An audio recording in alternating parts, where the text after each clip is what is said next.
Hello, today we're talking about 10 rock/metal albums that'll be turning 30 this year. Earlier this year, I did do a video talking about 10 rock/metal albums that'll be turning 20 this year. If you haven't seen that video, make sure to check out that video after this video right here. But yeah, these albums will be in no particular order, but the first album I do want to talk about is from 311 with the self-titled, or the Blue Album. Often considered one of their best, and for good reason. I definitely agree with that. It is definitely one of their best. And now Transistor is probably my favorite, which would be the album that would come after this one. But this album, Grassroots, and From Chaos kind of fight for that number 2 spot for me.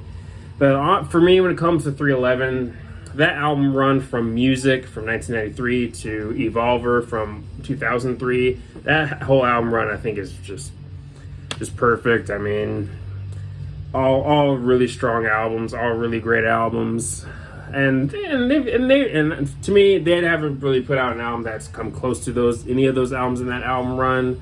The other one that I think might come somewhat close to that is maybe Mosaic, but that's about it though. But I do think there are other good albums though after that album run. Like, I do like Don't Tread on Me. I also like Stereolithic.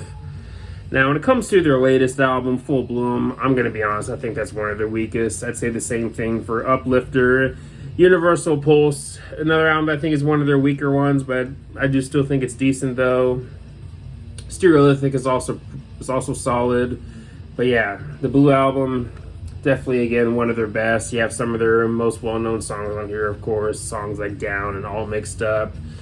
But I think you get some of the band's best deep cuts on here. Songs like Jack-O-Lantern's Weather and Misdirected Hostility and Purpose.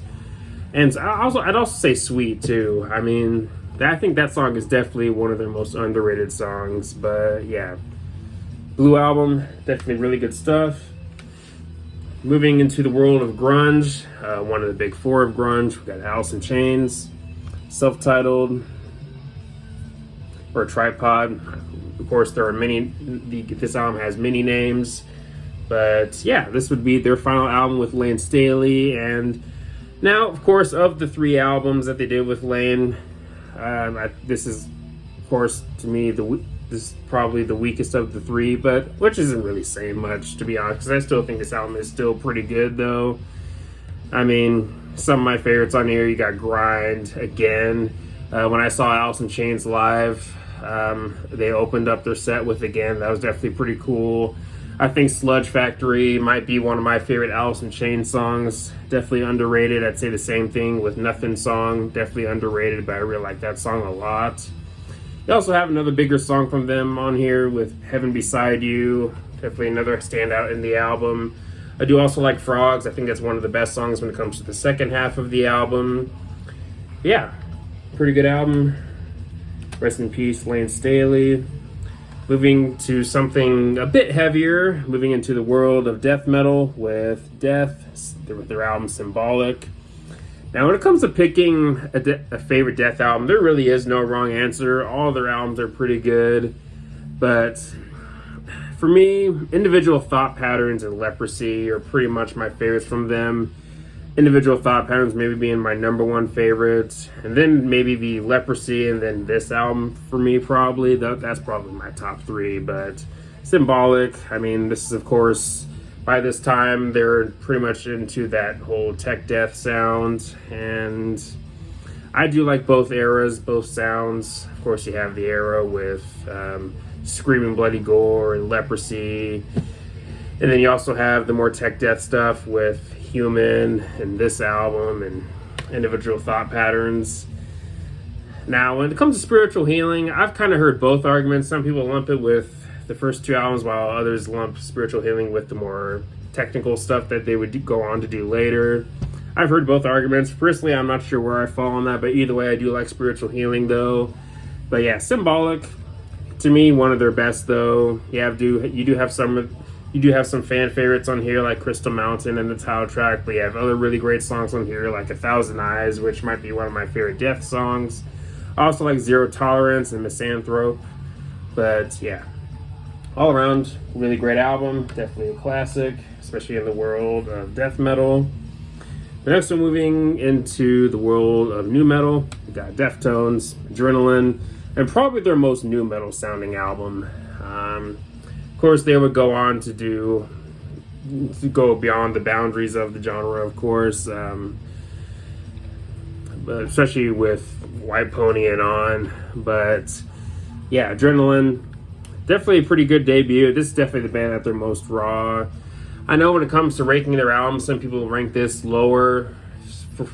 I kind of see. I've seen some people rank it higher too, or I rank it as one of their favorites too. So you definitely get a wide range of opinions on this album. For me, it would, if I were to rank their albums, from what I remember, this one lands more towards the middle, if I remember correctly. But either way, to me, I still think it is a pretty good debut album. Of course, it's produced by Terry Day, definitely a legendary producer who's worked with many great bands, such as Pantera, of course. I know he did an album with Unearth, In the Eyes of Fire. But yeah, moving into the album, of course, you have Bored and 7 Words, which are definitely the big songs off of here. But you have other really good songs. Some of the lesser known songs on here I think are pretty good, like Root and Minus Blindfold. I think Birthmark is kind of underrated. But yeah, really good album. Love Deftones. Definitely one of my favorite bands. Really happy that I got to meet them earlier this year and get a picture with them. But moving into the next one, an album from one of my favorite bands, King for a Day, Fool for a Lifetime.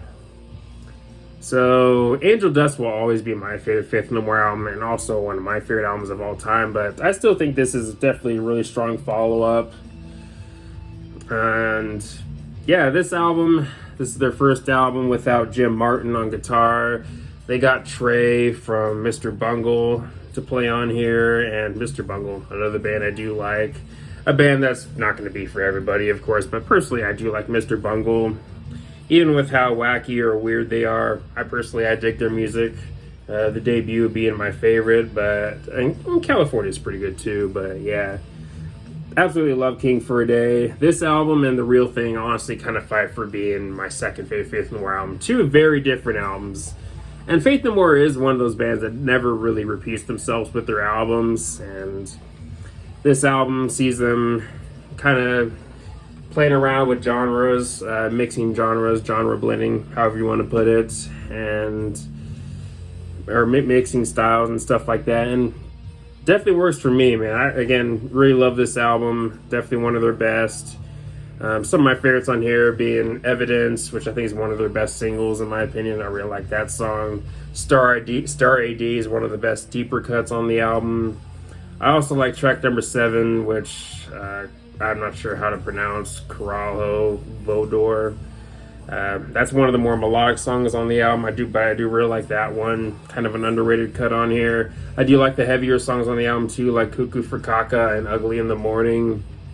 I do also like the title track, which I think is one of the standouts when it comes to the second half.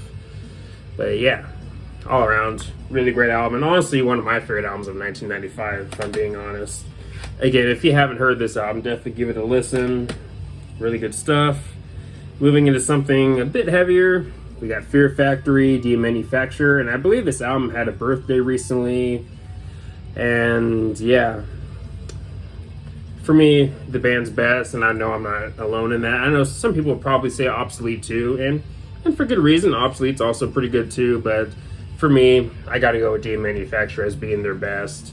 Definitely a strong sophomore album. I mean, you have some of their best songs on here, especially with those first 4 songs. Demanufacture, the title track, Self-Bias, Resistor, Zero Signal, and Replica, which was the song that got me hooked into this band. And you move towards the lesser known songs on here, which is more in the second half, where you get some more pretty good stuff like HK Hunter Killer, which is one of my favorites on the album. I do also like Piss Christ. That song is definitely a banger. New Breed, which is one of the shorter tracks on here. I really like that song. That's another solid banger for them. But yeah, Demanufacture, definitely an album I had to mention in this video. And now I'm moving into Iron Maiden, and this is, you can maybe say this was during their dark period during a dark time during the band. And this is, we are talking about X Factor. So this is, of course, during the Blaze Bayley era. So yeah, not the best time in the band. If I remember correctly, one of the members was going through a divorce around this time, Steve Harris, if I got the right member right. And yeah, you can definitely tell that this is the darkness that was going on during this band and during this band's career around this time. I mean, this is maybe their darkest album, and also not as energetic or as upbeat as their earlier stuff. I mean, now of course you have your more upbeat songs on here, of course, like Lord of the Flies and Man on the Edge, but overall this album is definitely not as heavy or as energetic as some of their earlier stuff, or a lot of their earlier stuff. But I know this album definitely gets fairly mixed opinions. Definitely get a variety of opinions and thoughts on this album. But for me, I like the album. Now, is it one of their best? Absolutely not. Definitely nowhere near one of their best. But when it comes to the Blaze Bayley era, I do like this album. I think the album that would come after this one, I think, is honestly their worst, Virtual Eleven. I think that album sucks, except for a couple songs. But I am a defender of this album, though. I think you do have some pretty good songs in here, like Lord of the Flies and Man on the Edge. Judgment of Heaven, I think, is easily one of the best songs on here, and has some of Blaze's best vocals on the album too. I also like 2 AM. That's another song that I think has some of Blaze's best vocals on the album. I do also like The Unbeliever, which closes off the album. I think that song is kind of underrated. But yeah, X Factor, solid album. Again, not top shelf Iron Maiden, but I do like it though. But now, so moving to Life of Agony with Ugly, their second album. And yeah, with this album, they're working with Steve Thompson, if I got the name right, who produces this album. With the previous album, River Runs Red, I believe they had one of the members of Type O Negative produce it. Josh Silver, if I got the name right, if I'm thinking of the right member. But now River Runs Red is always going to be their best in my opinion, but this album is not too far behind. I think this is easily the second best one. I mean, definitely, they're a band. This is another band that doesn't really repeat themselves with their albums. I mean, this album definitely the subject matter with River Runs Red is definitely dark, but with this album, when it comes to the overall sound too, this album is you can definitely tell it's a bit dark too. And yeah, I do have some of the band's best songs on here in my opinion, like Other Side of the River, and I do also like Unstable. Seasons, I think, is one of their best album openers. I do like I Regret. That song's a banger. And you know what? Even their cover of Don't You Forget About Me, I do like that cover.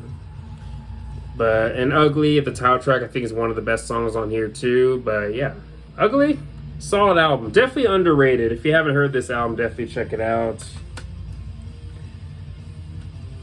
But next, we're moving into the world of industrial metal, one of the leading names in the genre with Ministry. Filth Pig, I think this album is one of their best. This album is a bit more sludgy this time around, but still heavy, of course. And yeah, personally, I really dig this album a lot. This album and The Mind is a Terrible Thing to Taste, these two albums kind of fight for being my third favorite Ministry album. And of course, the top two are Land of Rape and Honey and Psalm 69, but this album and The Mind are definitely albums that are not too far behind. I mean, this album, definitely a unique album in their discography. This album doesn't really sound like really any of their other albums. But personally, I dig the more sludgy direction in this album. Of course, it still feels heavy though. Reload is definitely a banger, strong way to open up the album. Some other standouts on the album for me are Game Show, which I think is definitely one of their most underrated songs. I also like the title track and Lava. Crumbs, really like that song, especially rhythmically. But yeah, really good album. For me, one of Ministry's best. And now for the final album for this video, we have White Zombie with Astro Creep 2000. Their final album, and which is unfortunate because I'm gonna be honest, I kind of wish Rob Zombie would have stuck with White Zombie, but what can you do? Now, when it comes to Rob Zombie's solo stuff, I like a handful. I think I like about a handful of songs, and that's about it. For me, even the debut can never really get into the full album. But again, when it comes to the solo stuff, I do like a handful of songs. I mean, there are some good stuff like Super Beast and Dracula, Meet the Creeper, Feel So Numb. I mean, there are some good songs in there, but when it comes to an actual full album, there isn't really anything for me when it comes to, again, his solo stuff. But yeah, overall, definitely a strong final album for them. I mean, I do think La Sexta Sisto is still my favorite out of all their albums, but this album, of course, would be in close second. But yeah, many great songs in here, like More Human Than Human, Supercharger Heaven, and both Electric Head songs. And towards the lesser known songs, I really like Creature of the Wheel. That song, especially I dig the guitar work in that song. Especially, it has a nice groove to it. I also like Grease Paint and Monkey Brains. I think that's kind of one of the more underrated songs off the album. But yeah, while I do prefer La Sexta Sisto over this one, I still think this album is still pretty good though. And yeah, a strong way to close off the White Zombie discography. Another album produced by Terry Date, of course. But yeah, all around, pretty good album. But yeah, those are 10 rock/metal albums that are turning 30 this year. Let me know your thoughts on these albums in the comment section below. And again, if you haven't heard of some of these albums, definitely make sure to check those out and let me know your thoughts on those albums in the comment section below. Let me know if you can think of more rock/metal albums that are turning 30 this year. And yeah, all the good stuff. But anyways, thanks for watching. Please leave a comment and a like, subscribe. Have a nice day, and take care.